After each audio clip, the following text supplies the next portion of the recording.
Hello to all my dear student. আজি আমি class 10 pre board exam 2026 অৰ দৰং ডিস্ট্ৰিক্টত অহা গণিত প্ৰশ্ন কাকতৰ কিছুমান MCQ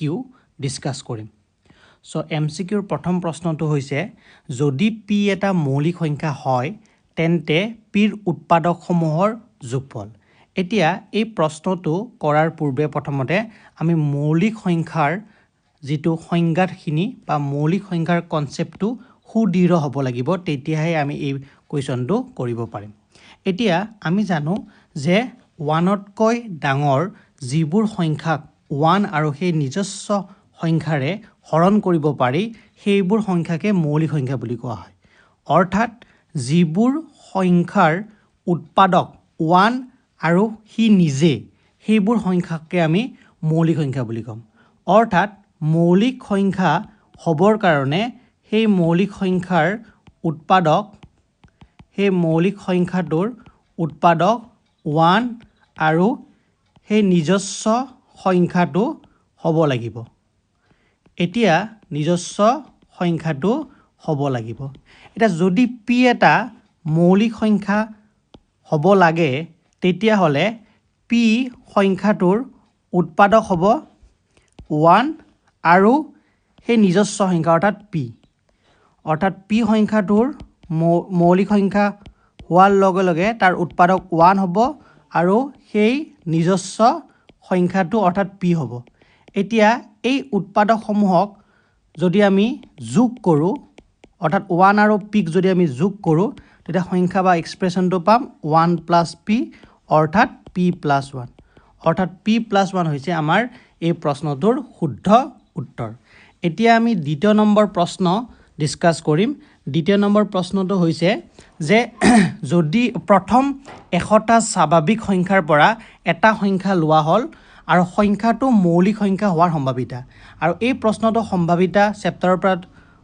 লোৱা হৈছে আৰু আমি জানো যে যিকোনো এটা ঘটনাৰ সম্ভাৱিতা হৈছে PE অৰ্থাৎ probability of an event equal to NE/NS। NS মানে হৈছে মুঠ ফলাফলৰ সংখ্যা আৰু NE মানে হৈছে ঘটনাটোৰ ফেভাৰত বা ঘটনাটোৰ সপক্ষে হোৱা ফলাফলৰ সংখ্যা। এতিয়া যেহেতু ইয়াতে প্ৰথম 100টা স্বাভাৱিক সংখ্যা লোৱা হৈছে গতিকে মুঠ হ'ব আমাৰ মুঠ ঘটনাৰ ফলাফল হ'ব 100টা বা 100টা। এতিয়া আমাক সুধিছে যে সংখ্যাটো মৌলিক সংখ্যা হোৱাৰ সম্ভাৱিতা কিমান। এতিয়া আমি এটো জানিব লাগিব যে 1ৰ পৰা 100 এই সংখ্যাৰ ভিতৰত টোটেল কিমানটা মৌলিক সংখ্যা আছে। সো 1ৰ পৰা 100 এইকেইটা সংখ্যাৰ ভিতৰত টোটেল বা মুঠ 25টা মৌলিক সংখ্যা আছে। অৰ্থাৎ ঘটনাটোৰ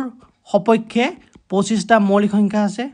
25। এতিয়া আমি যদি অকমান সৰল কৰোঁ তেতিয়াহ'লে 25 এগুণ 25 25 4 গুণ 100 so answer will be 1/4. So 1/4 is the correct option in this context. Next আমি এতিয়া question number 3 ডিসকাস কৰিম। So question number 3 হৈছে যে তলৰ চিত্ৰটোৰ ৰং কৰা অংশৰ কালি নিৰ্ণয় কৰা। অৰ্থাৎ যেটো আমাৰ ইয়েলো পৰ্চন আছে সেই ইয়েলো পৰ্চনটোৰ আমি কালি নিৰ্ণয় কৰিব লাগে। এতিয়া এই ইয়েলো পৰ্চনটো হৈছে বৃত্তখণ্ড অৰ্থাৎ সেগমেন্ট বুলি কোৱা হয়। এতিয়া আমি এই বৃত্তখণ্ডৰ কালি উলিয়াব লাগে। এতিয়া এই বৃত্তখণ্ডৰ কালি উলিয়াবৰ কাৰণে আমি জানো যে বৃত্তখণ্ডৰ কালি উলিয়াবৰ কাৰণে বৃত্তখণ্ডৰ কালি ইকুৱেল টু আমি যদি এটো পইণ্টটো C বুলি ধৰলো তেতিয়াহ'লে আমি OACB ৰ কালি উলিয়াব লাগিব আৰু OACB কালিৰ পৰা যদি আমি ত্ৰিভুজ OACB ৰ কালিৰ পৰা যদি আমি ত্ৰিভুজ AOB ৰ কালি আমি যদি ৰিমুভ কৰি দিও তেতিয়াহ'লে আমি এই বৃত্তখণ্ড অৰ্থাৎ ACB এই ইয়েলো কালাৰৰ বৃত্তখণ্ডৰ কালিটো পাই যাম। এতিয়া OACB টো হৈছে এটা বৃত্তকলা আৰু বৃত্তকলাৰ কালিৰ ফৰ্মুলাটো হৈছে থিটা বাই 360 ডিগ্ৰী ইনটু পাই আৰ স্কুৱেৰ এইটো হৈছে বৃত্তকলাৰ কালিৰ সূত্ৰ আৰু এতিয়া ত্ৰিভুজ এ অ বি কালি এতিয়া আমি এটা কথা জানো যদি এটা ত্ৰিভুজৰ যিকোনো দুটা বাহু দিয়া থাকে সাপোজ এই দুটা বাহু দিয়া আছে এইটো বাহুটোৰ দৈৰ্ঘ্য আছে এ আৰু এই বাহুটোৰ দৈৰ্ঘ্য আছে বি যদি এটা ত্ৰিভুজৰ যিকোনো দুটা বাহু দিয়া থাকে আৰু সেই বাহুৰ মাজৰ কোণটো যদি দিয়া থাকে তেতিয়াহলে সেই ত্ৰিভুজটোৰ কালিৰ ফৰ্মুলাটো হৈছে ত্ৰিভুজৰ কালিৰ ফৰ্মুলাটো হ'ব area of this triangle equal to half of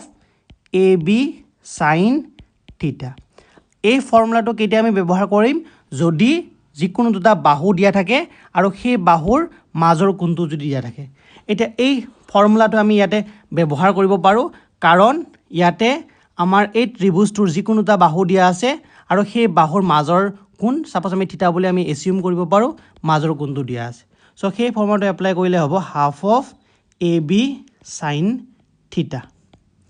এতিয়া ইয়াতে থিটাৰ মানটো হৈছে 90 ডিগ্ৰী সো আমি 90 বহাম 90 ডিগ্ৰী বাই 360 ডিগ্ৰী ইনটু পাই আৰু এটা আৰৰ কাম কৰিছে 10 সেন্টিমিটাৰ আমি ডায়াগ্ৰামত চালে আমি বুজি পাম যে r equal to 10 centimetre so আৰৰ জান আমি 10 স্কয়াৰ লিখিম অৰ্থাৎ 10 পূৰণ 10 মাইনাস হাফ এৰ কাম কৰিছে 10 আৰু বিৰ কামো কৰিছে 10 আৰু সাইন থিটাৰ কাম কৰিছে 90 ডিগ্ৰী সো এইখিনি আমি এতিয়া ভ্যালুখিনি পুট কৰিম 9 4 গুণ 36 সো আৰু ইফালে 2 দুগুণ 4 2 5 গুণ 10 আকৌ 2 5 গুণ 10 সো ইফালে পালো আমি 1 পূৰণ পাই পূৰণ 5 পূৰণ 5 অৰ্থাৎ 25 পাই আৰু এইখিনি আমি সৰল কৰিলে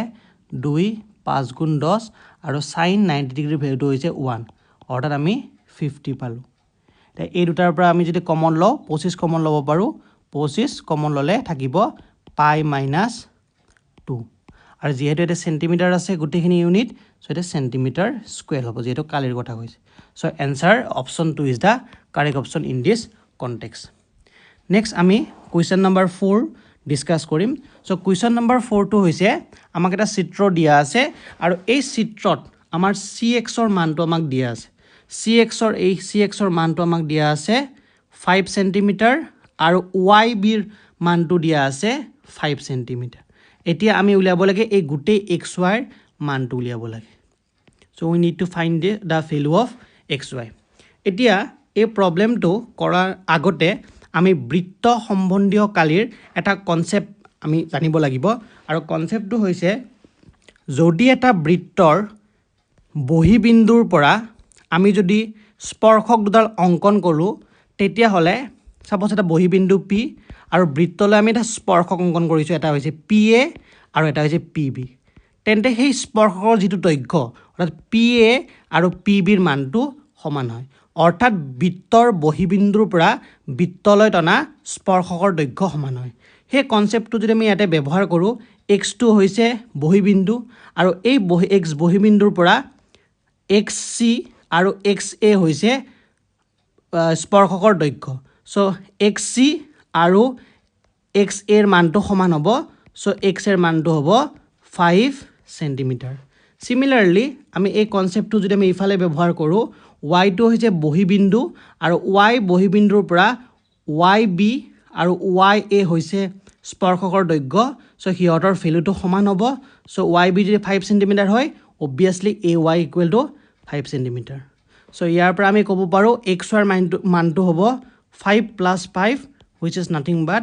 10 centimeter so option 2 is the correct option এতিয়া আমি question number 5 ডিসকাস কৰিম সো 5 question টো হৈছে যদি sec theta plus tan theta equal to 1/x হয় তেন্তে x plus 1/x ৰ মানটো আমি উলিয়াব লাগে সো x plus 1/x ৰ মানটো অলৰেডি আমাক 1/x ৰ মানটো দিয়া আছে কিন্তু x ৰ মানটো দিয়া নাই সো সেই কাৰণে প্ৰথমতে আমি x ৰ মানটো উলিয়াম সো এটো কেনেকৈ উলিয়াম আমাক দিয়া আছে অলৰেডি যে sec theta plus tan theta equal to 1/x so এইখিনি যদি আমি ক্ৰস মাল্টিপ্লাই কৰো তেতিয়াহলে আমি পাম sec theta plus tan theta dot x equal to 1 so ইয়াৰ পৰা আমি x ৰ মানটো পাম x will be 1/sec theta plus tan theta so এইটো হৈছে x ৰ মান এতিয়া আমাক লাগে x plus 1/x ৰ মানখিনি so x ৰ মানটো এতিয়া পালো আমি অলৰেডি so x ৰ মানখিনি হৈছে 1/sec theta plus tan theta আৰু 1/x ৰ মানখিনি অলৰেডি কুৱেশ্যনত দিয়া আছে সৰি 1/x ৰ মানখিনি অলৰেডি দিয়া আছে হেতু হৈছে sec theta plus tan theta already দিয়া আছে 1/x ৰ মানটো এতিয়া আমি এটা কাম কৰিব পাৰো ইয়াতে আমি এই ওপৰত 1 ৰ পৰিৱৰ্তে যেহেতু ইয়াতে গুটেখিনি sec আৰু tan ৰ টাৰ্মছত দিয়া আছে সো 1 ৰ পৰিৱৰ্তে আমি এই 1 টুক sec আৰু tan লৈ কনভাৰ্ট কৰিব পাৰো সো আমি এটা আইডেন্টিটি বা ফৰ্মুলা জানো আৰু সেই ফৰ্মুলাটো হৈছে sec square theta minus tan square theta ৰ মানটো হয় 1 so instead of writing 1 we can directly write sec square theta minus tan square theta তাৰ পাছত বাকি যি আছে আমি তাকে লিখিলো sec theta plus tan theta আৰু এইখিনি আমি যি আছে তাকে লিখিলো sec theta plus tan theta এটা ওপৰৰ যিখিনি লব আছে সেই sec square theta minus tan square theta আমি a square minus b square formula হয় যদি ৰিলেট কৰো তেতিয়া আমি ইয়াক এনেকৈ লিখিব পাৰো a plus b a minus b অৰ্থাৎ ইয়াতে থাকিব ফৰ্মুলাটো এপ্লাই কৰিলে sec theta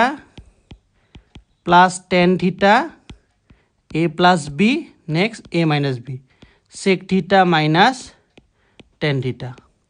আৰু তলত থাকিব যি আছে তাকে থাকিব sec theta plus tan theta আৰু ইফালে যি আছে তাকে থাকিব sec theta plus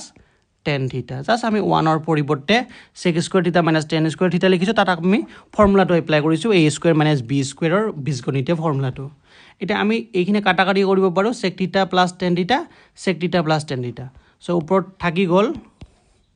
sec theta minus tan theta আৰু ইফালে থাকি গল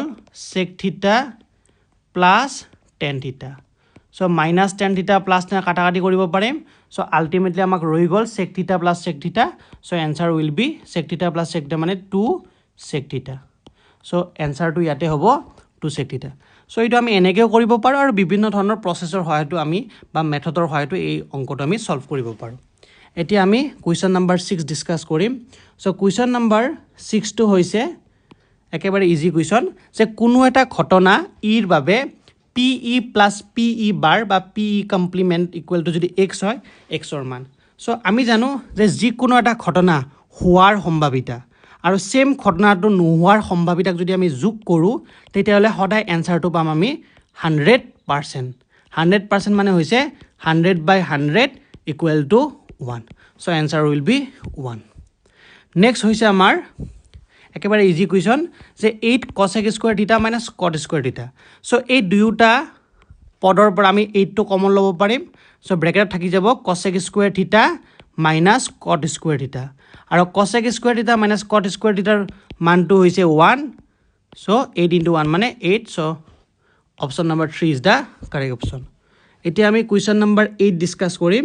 সো কোৱেশ্চন নম্বৰ 8 টো হৈছে যে যদি sin theta equal to cos theta হয় so theta ৰ মানটো equate angle অৰ্থাৎ সূক্ষ্মকোণ তেন্তে sec theta dot sin theta ৰ মানটো উলিয়াব দিছে একচুয়ালি এই অংকটো আমি বিভিন্ন ধৰণে কৰিব পাৰো জাস্ট মই এটা মেথড দেখাই দিও সো কোৱেশ্চনটো হৈছে sin theta equal to cos theta দিয়া আছে সো ইয়াতে আমি দুয়োফালে যদি cos theta ৰে যদি হৰণ কৰো তেতিয়াহলে পাম sin theta by cos theta আৰু ইফালেও cos theta by cos theta so ইফালে পাম tan theta cos theta by cos theta কাটাকাটি কৰিলে আমি পাম 1 অৰ্থাৎ আমি tan theta ৰ মানটো আমি 1 পাইছো এতিয়া আমাক দিয়া আছে এক্সপ্ৰেছনটো sec theta dot sine theta so' check থিটাটো হৈছে কছ থিটাৰ ৰিচিপ্ৰকেল চ' চেক থিটাক আমি এনেকৈ লিখিব পাৰোঁ 1/cos থিটা বুলি লিখিব পাৰোঁ আৰু সাইন থিটা লিখিলোঁ চ' অৰ্থাৎ ওপৰত থাকিল সাইন থিটা তলত থাকিল কছ থিটা সাইন থিটা বাই কছ থিটা মানে হৈছে টেন থিটা আৰু টেন থিটাৰ মানটো হৈছে 1 চ' এইটো আমি ডাইৰেক্টলি এনচাৰটো 1 পালোঁ বা এনেকৈ নকৰি পেলাই আমি এনেকৈও কৰিব পাৰোঁ সাইন থিটা ইকুৱেল টু কছ থিটা থিটা ইকুৱেল টু 45 ডিগ্ৰীৰ কাৰণে এই মানে সাইন থিটা ইকুৱেল টু কছ থিটা হ'ব চ' থিটাৰ মানটো 45 ডিগ্ৰী হ'ব লাগিব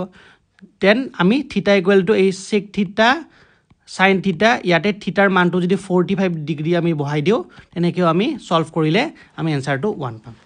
এটা নেক্সট নাম্বাৰ 9 কুৱেশ্যন নাম্বাৰ 9 কুৱেশ্যনত দিয়া আছে এটা তথ্য দিয়া আছে সেই তথ্যৰ বহুলক চ' বহুলক মানে হৈছে বহুতবাৰ ৰিপিট হোৱা সংখ্যাটো আৰু যেহেতু এইটো এটা অশ্ৰেণীভুক্ত তথ্য একেবাৰে ইজিলি উলিয়াব পাৰিম যে বহুতবাৰ ৰিপিট হোৱা সংখ্যাটো হৈছে 4টো 4বাৰ ৰিপিট হৈছে বাকী সংখ্যাবোৰ ইয়াতকৈ কমবাৰ ৰিপিট হৈছে so' answer will be 4 next last question আমি নাম্বাৰ 10 কুৱেশ্যন ডিছকাছ কৰিম কুৱেশ্যন নাম্বাৰ 10টো হৈছে এটা এছাৰশ্যন আৰু ৰিজন টাইপ কুৱেশ্যন চ' ইয়াতে কি কৈছে দুটা উক্তি দিয়া আছে আৰু উক্তিকেইটা সাৱধানে পঢ়িব দিছে আৰু শুদ্ধ বিকল্পখিনি বাছি উলিয়াব দিছে প্ৰথম উক্তি বা এছাৰশ্যনটো হৈছে যে বৃত্তৰ কালি ব্যাসাৰ্ধৰ সৈতে বৃদ্ধি হয় আৰু ৰিজনটো হৈছে যে বৃত্তৰ কালি a ইকুৱেল টু পাই r স্কুৱেৰ চাৰিটা অপশ্যন দিয়া আছে যে a আৰু r দুয়োটাই শুদ্ধ প্ৰথম অপশ্যনটো হৈছে আৰু r হ'ল a ৰ শুদ্ধ ব্যাখ্যা তেনেকৈ বাকীখিনি অপশ্যন দিয়া আছে এতিয়া আমি যদি ভালকৈ প্ৰথম উক্তিটো চাওঁ যে বৃত্তৰ কালি ব্যাসাৰ্ধৰ সৈতে বৃদ্ধি হয় চ' আমি যদি বৃত্ত আঁকো যিমানে আমি ব্যাসাৰ্ধটো বঢ়াই গৈ থাকিম সিমানে বৃত্তটোৰ কালি বা বৃত্তটোত আগুৰা ঠাইখিনিও বাঢ়ি গৈ থাকিব অৰ্থাৎ এই উক্তিটো প্ৰথম উক্তিটো শুদ্ধ হয় এছাৰশ্যনটো কাৰেক্ট হয় নেক্সট চাম যে বৃত্তৰ কালি a ইকুৱেল টু পাই r স্কুৱেৰ এইটো শুদ্ধ হয় দুয়োটাই শুদ্ধ হয় এতিয়া আমি চাম যে প্ৰথম উক্তিটোৰ কাৰণটো ছেকেণ্ড উক্তিটো হয়নে নহয় যে বৃত্তৰ কালি ব্যাসাৰ্ধৰ সৈতে বৃদ্ধি হয় কাৰণ বৃত্তৰ কালি a ইকুৱেল টু পাই r স্কুৱেৰ এতিয়া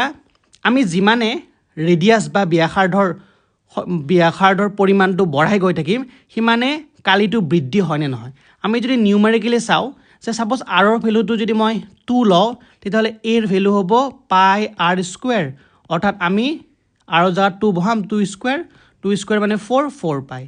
আৰু আৰৰ ভেলুটো যদি মই 3 বহাওঁ তেতিয়াহ'লে a ইকুৱেল টু পাই r স্কুৱেৰ অৰ্থাৎ পাই 3 স্কুৱেৰ ইকুৱেল টু